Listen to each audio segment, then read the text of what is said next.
Kia is definitely coming to the truck market.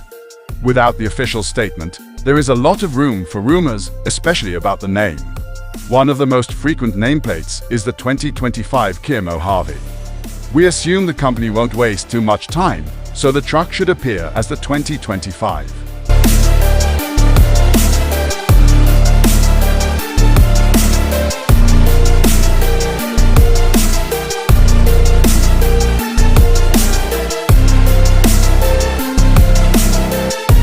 Other things about the 2025 Kia Mohave are just predictions.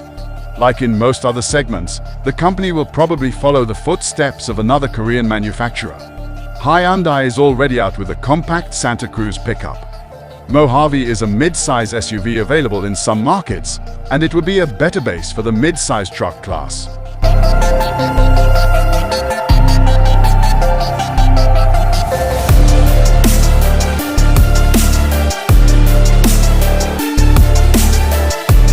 It will be interesting to see what will be under the bonnet of the 2025 Kia Mohave.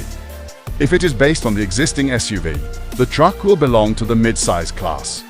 We can't compare it to the Santa Cruz, since Hyundai is building a compact pickup. The Mohave truck can use the same powertrain as the Telluride,